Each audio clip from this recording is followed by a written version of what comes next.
Telangana assembly సమావేశాల్లో భట్టి విక్రమార్క మాట్లాడుతున్నారు. Live లో చూద్దాం. ఈ షార్ట్ డిస్కషన్ ఈరోజు తీసుకోవడం జరిగింది అధ్యక్ష. రాష్ట్రానికి సంబంధించినంతవరకు అన్ని రంగాలు ఏ రంగం అభివృద్ధి చెందాలన్నా అవసరమైనటువంటి విద్యుత్ పైన, విద్యుత్ ఉత్పత్తి పైన, ఆ విద్యుత్తులో ఉన్నటువంటి ఇబ్బందులపైన, వాటన్నిటిపైన కూడా ఈ సభకి అలాగే ఈ రాష్ట్ర ప్రజలకు కూడా వాస్తవ పరిస్థితులు తెలియాలనేటువంటి ఆలోచనతోనే ఈ శ్వేతపత్రాన్ని ఈరోజు ప్రవేశపెడతా ఉన్నాం అధ్యక్ష. రాష్ట్ర ఆర్థిక పురోగతిలో, రాష్ట్ర అభివృద్ధిలో విద్యుత్ రంగం కీలక పాత్ర పోషిస్తుంది అధ్యక్ష. పరిశ్రమల అభివృద్ధికి, వ్యవసాయ రంగ పురోగతికి, సేవారంగం అభివృద్ధికి నమ్మకమైనటువంటి విద్యుత్ సరఫరాయే వెన్నెముక అధ్యక్ష.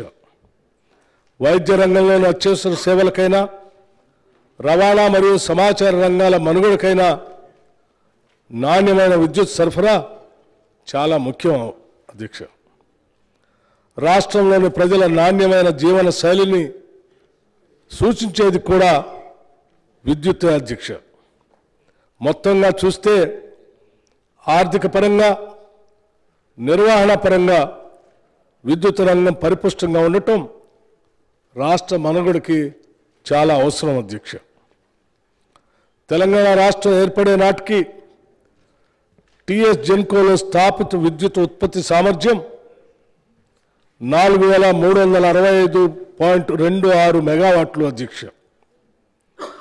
రాష్ట్రం ఏర్పాటు కన్నా చాలా ముందుగానే ఆనాటి నాయకులు ముందు చూపుతో తెలంగాణలో 2960 మెగావాట్ల విద్యుత్ ఉత్పత్తి కేంద్రాలకు అవసరమైన ప్రణాళికలు, పనులు అప్పటి నాయకత్వం ఆలోచన చేసి ఏర్పాటు చేసి ప్రారంభించింది కూడా అధ్యక్ష.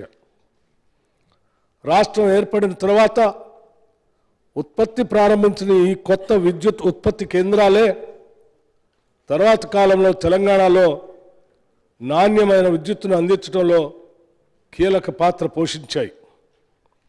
ముఖ్యంగా రాష్ట్ర పునర్వ్యవస్థీకరణ చట్టం రూపకల్పన సమయంలోనే తెలంగాణ విద్యుత్ అవసరాలను దృష్టిలో పెట్టుకొని ఇక్కడ స్థాపిత విద్యుత్ ఉత్పత్తి సామర్థ్యానికి అదనంగా 1800 మెగావాట్లు విద్యుత్ వచ్చే విధంగా కూడా అప్పటి నాయకత్వం, యూపీఏ ప్రభుత్వం శ్రీమతి సోనియా గాంధీ గారి నాయకత్వంలో ప్రత్యేక నిబంధనలు చట్టంలో రూపొందించడం జరిగింది అధ్యక్ష.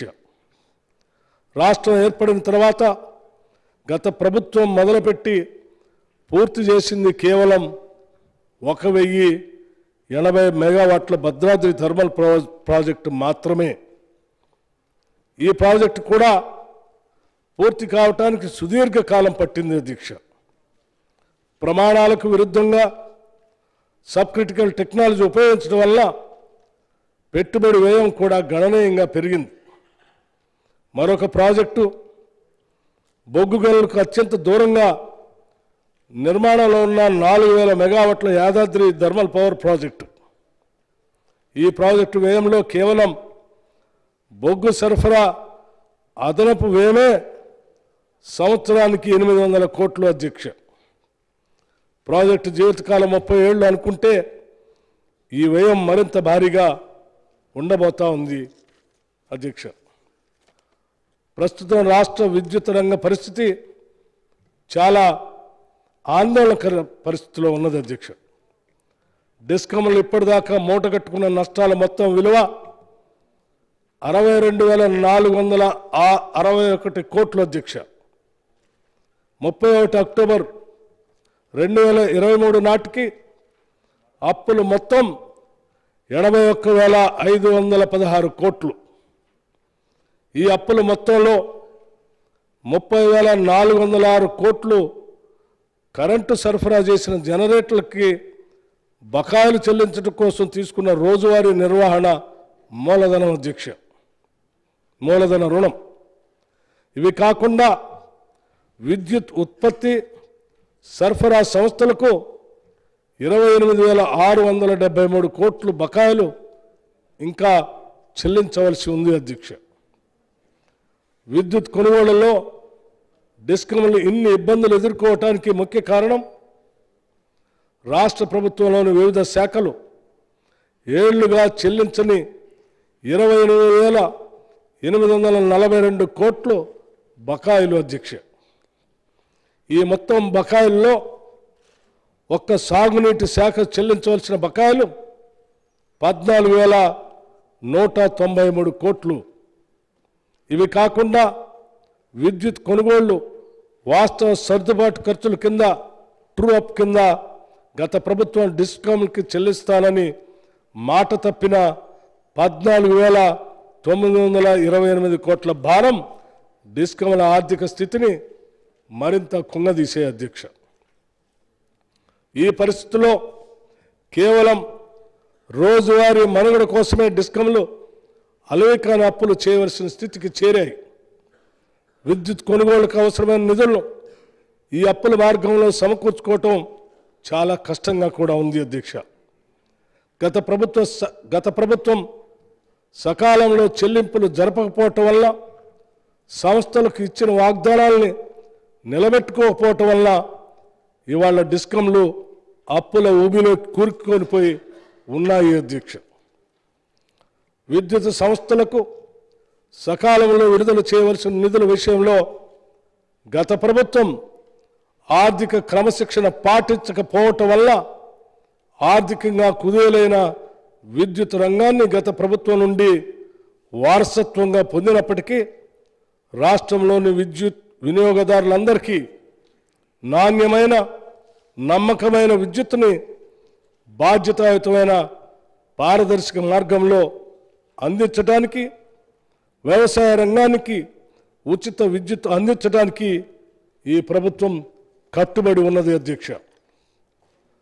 రాష్ట్ర విద్యుత్ రంగం ప్రస్తుతం ఎదుర్కొన్న ఆర్థికపరమైన సవాళ్లను దృష్టిలో పెట్టుకొని గత ప్రభుత్వం మా ప్రభుత్వానికి అనేక సమస్యలతో వదిలివేసిన విద్యుత్ సంస్థల ప్రస్తుత స్థితిని రాష్ట్ర ప్రజలకు వివరించవలసిన బాధ్యత మా పైన ఉన్నది.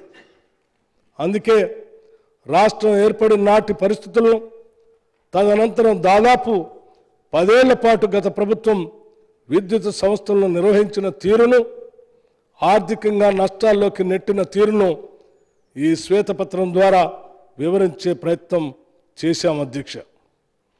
తద్వారా ఒక అర్థవంతమైన చర్చ జరిగి విద్యుత్ రంగం విషయంలో తీసుకోవాల్సిన చర్యల గురించి కొన్ని విలువైన సలహాలు, సూచనలు ఈ సభలోని సభ్యులందరూ, చివరికి ప్రతిపక్షానికి సంబంధించిన సీనియర్ శాసనసభ్యులతో సహా ఈ సభలో ఉన్నటువంటి మిగతా శాసనసభ్యులందరూ కూడా ఈ అంశాలపైన లోతుగా అధ్యయనం చేసి, లోతుగా అర్థం చేసుకొని రేపు భవిష్యత్తులో ఈ రాష్ట్రంలో విద్యుత్ రంగానికి సంబంధించిన సమస్యలు అధిగమించడానికి, ఈ రాష్ట్ర ప్రజలకి నాణ్యమైనటువంటి విద్యుత్తును అందించడానికి తగినటువంటి సలహాలు, సూచనలు ఇవ్వవలసిందిగా కూడా వారందరికీ వివరించడం కోసమే ఈ శ్వేతపత్రం, అట్లా ఈ రంగానికి సంబంధించిన సమగ్రమైన సమాచారాన్ని సభకు అందిస్తూ ఉన్నాం అధ్యక్ష. ఉదాహరణకి అధ్యక్ష,